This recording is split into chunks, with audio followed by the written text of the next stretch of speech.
আপনারা সকলেই জানেন কিছুক্ষণ আগেই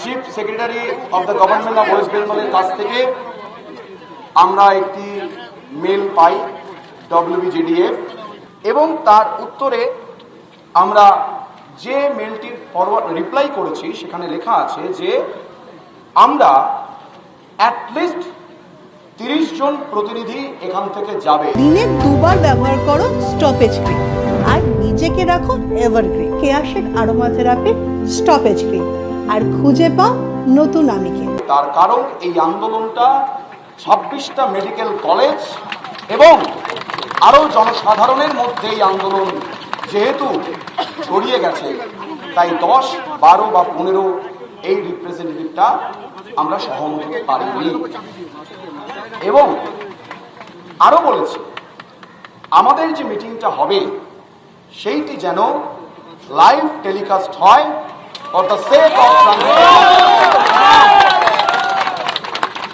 এবং এই মিটিংয়ে আমাদের দাবি খুব স্পষ্ট।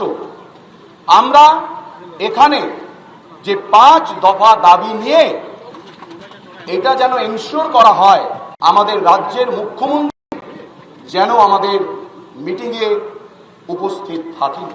যে ছবি দেখতে পাচ্ছেন এই জুনিয়র ডাক্তারদের তরফে সাংবাদিক বৈঠক করে স্পষ্ট জানিয়ে দেওয়া হলো যে ইমেল তারা করেছেন মুখ্য সচিবের চিঠির প্রেক্ষিতে, সেখানে 4 দফা দাবির কথা বলা হয়েছে।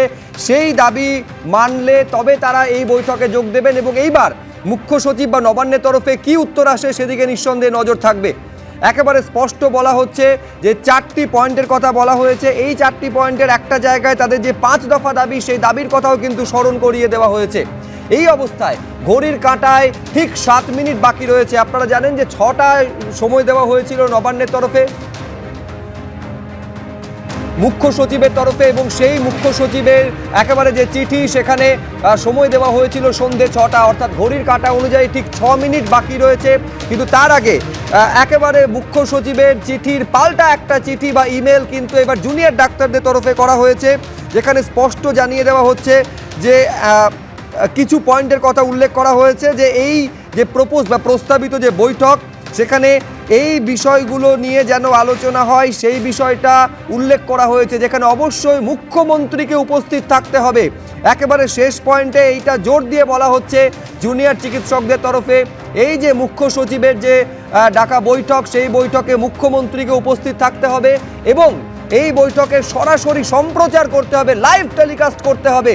এইটা উল্লেখ করা হচ্ছে জুনিয়র চিকিৎসকদের তরফে দেওয়া এই যে পাল্টা মেল মুখ্য সচিবের মেলের প্রেক্ষিতে সেখানে উল্লেখ করে দেওয়া হয়েছে। ঘড়ির কাঁটা অনুযায়ী ঠিক আর 6 মিনিট বাকি রয়েছে। এই 6টার সময় 12 থেকে 15 জনের একটি প্রতিনিধি দলকে নবান্নে বৈঠকে আসার জন্য আহ্বান জানানো হয়েছিল, কিন্তু জুনিয়র চিকিৎসকদের তাদের তরফে স্পষ্ট বলা হয়েছে যে অন্তত 30 জন সদস্য এবং 30 জনের একটি প্রতিনিধি দলকে নবান্নে বৈঠকে যাওয়ার অনুমতি দিতে হবে। ফলে পাল্টা কিছু শর্ত এইবার জুনিয়র চিকিৎসকদের তরফে দেওয়া হচ্ছে। নিঃসন্দেহে দেখার বিষয় যে মুখ্য সচিবের তরফে দেওয়া যে সময় সন্ধ্যে 6টা তার মধ্যে এবার পাল্টা কোনো প্রস্তাব বা পাল্টা কোনো বক্তব্য নবান্নের তরফে উঠে আসে কিনা, পাল্টা শর্ত জুনিয়র ডাক্তারদের তরফেও দেওয়া হয়েছে।